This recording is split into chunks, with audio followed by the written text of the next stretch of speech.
가지의 움직임들부터 찍고 옆으로 움직이면서 자,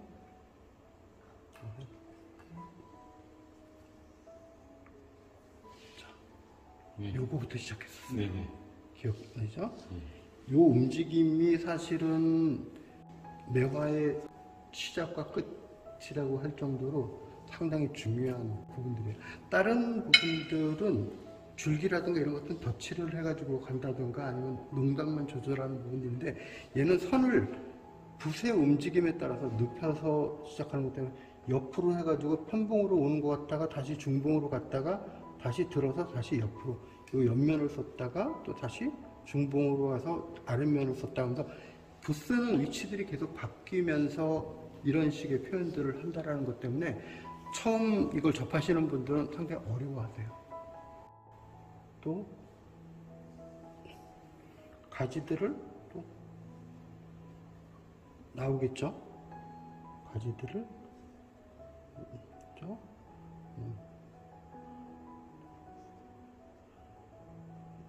그 다음에 또 하나는 점 찍는 걸 배웠었죠. 태점이라고 불리는 애들은 항상 태점 위치는 가지가 나가는 것처럼 근데 거꾸로 안으로 들어와 가지고 찍어버려. 얘네들도 찍고 들어와서 찍히고, 그렇죠? 얘가 밑에서부터 위로 올라가는 가지였으면 훨씬 더 쉬웠겠죠. 그래서 찍고 찍고 위치들을 또 이렇게 봐가면서 찍어가지고 표현을 하셨고요.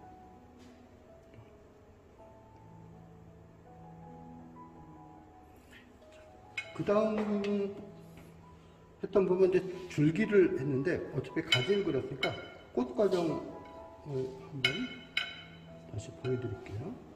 꽃은 처음에 동그라미 연습부터 먼저 하시라고 그랬죠. 동그라미들을 하나 그렸을 때요. 동그라미를 하나 그렸을 때랑, 그렇죠? 양쪽으로 두르면서 그리는 것, 그 다음에 한 번에 둘러서 그리는 거. 몰라니까 안 되네. 자, 그 다음에 얘네들을 양쪽으로 한다 하더라도 얘네들을 똑같은 균등히 한 게 아니라 완전히 들고 여기다가는 살짝.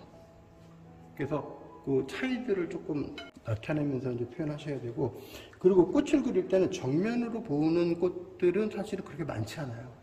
그래서 대체적으로 보면은 타원형으로 그리시는 게 훨씬 더 유리한데, 그래서 하나, 그다음에 둘, 셋, 넷, 다섯.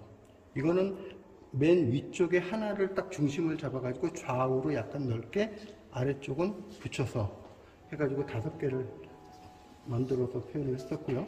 이것과는 좀 다르게 아래쪽에부터 하나를 만들어서 양쪽으로 이렇게 펼쳐지는 애들도 있었어요. 거꾸로. 그렇죠? 위에 2개, 아래 하나. 얘는 아래 2개, 위에 하나. 그래서 서로 다른 위치들이었고요. 이렇게 만개한 것들만 있는 게 아니라 실제로 얘네들을 이제 표현을 하려면은 요 중간 단계들이 분명히 있단 말이에요. 여기 살짝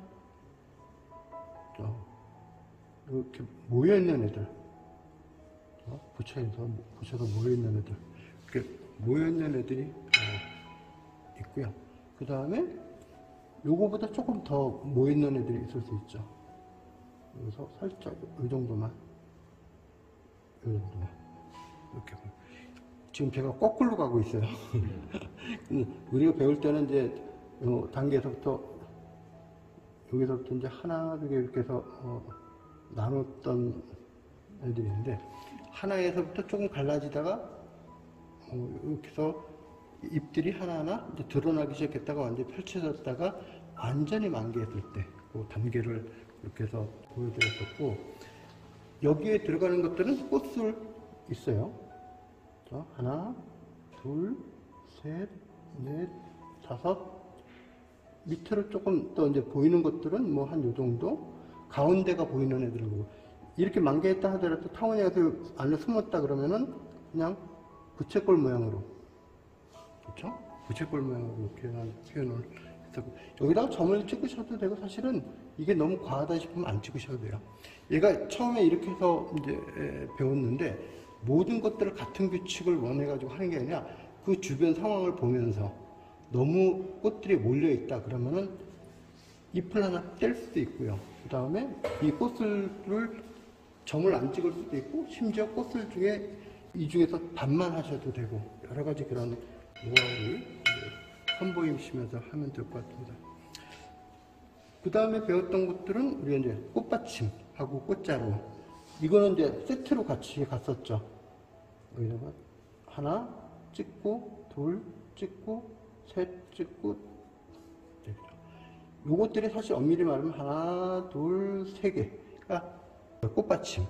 그리고 꽃자루가 세 번째에서 연결시켜가지고 꽃자루까지. 매화는 벚꽃과 달리 꽃자루가 짧다라고 하는 특징이 있으니까 그거 염두에 두시면서 너무 길게 그리지 않도록 해주시기 바라고, 지금서부터는 이제 여기다 이제 어디다 붙일지, 그래서 이렇게 비오는 데는 되도록이면 옆면으로 하셔도 되고, 정면으로 보는 애들을 해야겠다 그러면은 얘네들을 동그랗게 해가지고 정면으로 보는 애들을 하기는 해요. 단 주의할 점, 가지가 지나가는 요 중앙 지점에 꽃받침이 있고, 거기에서부터 꽃술들이 펼쳐져서 정면을 보게끔 해야 되는 거. 이렇게 정면을 그렸는데 약간 삐딱하게 그려서 여기가 아니라 가지가 지나가는 데가 여기인데 실제로 가지는 이쪽으로 지나간다 그러면 어긋나 버려요. 그때는 그렇게 그리시면 안 되고요. 이렇게 좀 약간 좁게 비어있는 부분들은 그냥 하나를 살짝 여기다 걸쳐 버리는 거죠. 걸쳐서 위에다가 살짝 이렇게 위로 보이는 것들, 이런 거 할 때 굳이 이거를 다 꽉 채워가지고 이렇게 안 그리셔도 얘는 위로 보이는데도 비워놓을 수가 있다는 걸 볼 수 있고, 물론 아래쪽으로 보이는 것들도 하실 수가 있죠. 그래서 아래로 보이는 것들도 할 수도 있고, 그 다음에 지나간 부분들, 얘가 앞을 보고 있지만 뒤에다가 그릴 수도 있어요. 그렇죠? 이쪽에 하나, 이렇게. 그렇죠? 그러면 꽃받침을 어떻게 그려야 돼요? 여기에 매달려 있으니까 이렇게 해서 마음을 해서, 얘는 앞으로 보는 애, 얘는 뒤로 보는 애, 얘는 위로 보는 애, 아래로 보는 애. 요 네 가지 규칙만 익히시면은 그 다음서부터는 요 단계적인 것들 있잖아요. 하나만 있는 거, 아래로 있는데 하나만 있는 애. 그 다음에 하나만 있는 건 아니지만 조금 하나만 있지만 이렇게 쪼개진 애들이 있어요. 얘네들도 좀 이것도 그려보고, 그 다음에 그 끝부분으로 갈수록 그런 것들이 이런 것들을 좀 하나씩 그려가지고 하는데, 그래서 무리를 지어가지고 하나 두 개는 뚝 트놓고 끝나는 게 아니라 그 사이를 이렇게 메꾸는 방식으로, 메꾸는 방식으로 해서 무리 지어서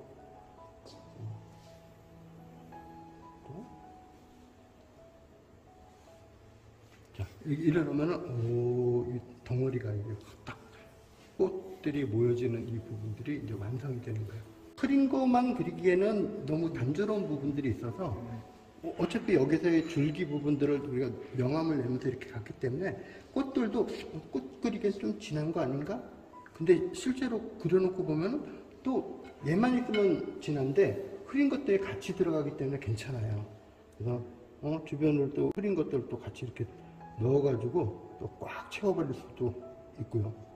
자, 근데 우리가 꽃자루가 짧기 때문에 가지에서부터 너무 멀리 못 간다고 했잖아요. 근데 이렇게 그리다 보니까 너무 멀리 갔어. 얘네들은 어떻게 처리를 해야 되냐면 가지를 이 뒤로 지나가게 하나 만드셔야 돼요. 그렇죠? 그러면은 금방 해결돼요. 그래서 그런 부분들까지 같이 만들어서 하면은 이제 나머지는 이제 꽃받침하고 꽃자루하고 정면에 보이는 것들은 가장자리에 몇 개 점만 찍으시면 되고, 그 다음에 이럴 때는 모든 꽃수를 다 그리시면 안 돼요. 정면에 보이는 것들을 위주로. 얘네들은 좀 다 그려줘야 되고, 그 다음에 여기는 안 그려도 되고요. 뒤로 보이는 거니까. 그 다음에 앞으로 보이는 것들 중에서도, 그 다음에 살짝 뭐,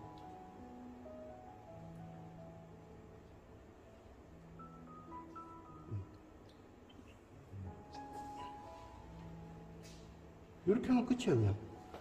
굳이 우리가 이제 배울 때는 하나하나 다 받쳐가지고 그린다고 하지만 실제로 여기다가 그릴 때는 저대로 해가지고 다 그리면 그림이 엄청 복잡해져요.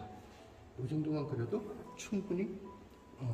그리고 가지 끝에다가 매다는 것도 우리가 이제 꽃을 그리는데 유리하겠지만 가지와 중간 가지와 잔가지가 만나는 이런 지역이 있잖아요. 그래서 공간을 메꾸는 역할도 해요. 그냥 여기다가도 막 그려가지고서는 메꾸기도 해요. 대신 이제 이런 것들을 했을 때는 나중에 뒷수습을 할 수 있도록 너무 과하게 하지 마시고, 특히 이런 가장자리 모양들을 보셔야 돼요. 꽃가루죠. 종이와 꽃이 모여있는 이 외곽선들이 너무 평면적으로 느껴지지 않게끔 그렇게 해주시면 돼요. 지금 이거 같은 경우는 가지가 벌써 앞으로 드러나기 때문에 다 뒤에 있는 꽃이 돼버리잖아요. 그래서 이것들은 뒤에 있는 꽃들 좀 만회하기 위해서 옆에 있는 꽃들로 처리한다든가,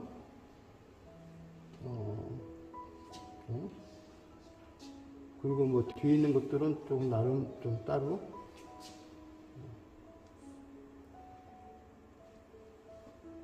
자, 이런 식으로 표현하시면은 끝. 우리가 줄기를 그릴 때 몇 가지 방법들을 했는데, 제가 사실은 줄기를 그릴 때는 한 번에 그리는 것도 괜찮아요. 한 번에 그리는 것들은 보통 짙은 것부터 흐린 단계를 내 가지고서는 줄기는 가지보다 조금 연하게 그리시는 게 좋고요. 근데 밑에서부터 위로 올라가서 그리는 것들이 보통 이제 되게 많은데, 이거를 거꾸로 위에서부터 내려오면서 표현하셔도 돼요. 이렇게만 표현하셔도. 그러면은 밑에서부터 올라가는 흐름만 잘 잡아주시면 되고, 위가 약간 굵어졌는데 이런 부분들은 아까 말씀드린 대로 점을 찍어가지고 위치들을 하나씩 더 잡아주고, 이 부분들이 좀 약하다 그러면은 같은 색깔로 면을 쪼개서 붙여주면 돼요. 그러면서 굵기를 오히려 중간에 비백을 일부러 만든 것처럼, 그렇죠? 그렇게 하면은 굵기도 확보되고 안에 이렇게 꽉 채워져 있는 것들도 살짝 비워놓으면서 비백 표현도 되고 하면서 표현들이 가능해져. 이렇게 해서 단목으로 그렸던 것들이 조금 더 짙어진 가지로 연결돼 가지고 만날 수가 있는 거죠. 그러니까 얘네들이 이렇게 쭉 올라가서 나중에 이제 거꾸로 내려오는 그런 느낌이 나게끔. 우리나라 전통적인 매화들의 가장 특징 중에 하나가 꼭 잔가지 없이 얘만 혼자서 쭉 뻗는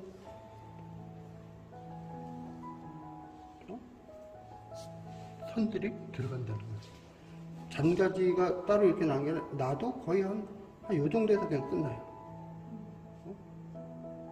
그러면서 얘 혼자서 이걸 버티는 거죠. 그리고 요것들을 이렇게만 그리면 이제 얘도 꽃이 들어갈 텐데, 꽃이 들어갈 때 조금 안 좋으니까 중간에 가다가 끊어요. 가다가 끊고, 또 끊고, 또 이렇게 올라간다. 이런 식으로. 이거를 이제 우리가 꽃을 그릴 자리를 남겨놓는다 해서 유화법이라고 그래요. 남긴 유자에다가 꽃화자를 써가지고, 요거는 가지가 지나가도 괜찮고요. 가지가 지나가도 되고, 여기다 꽃을 그리셔도 되고요.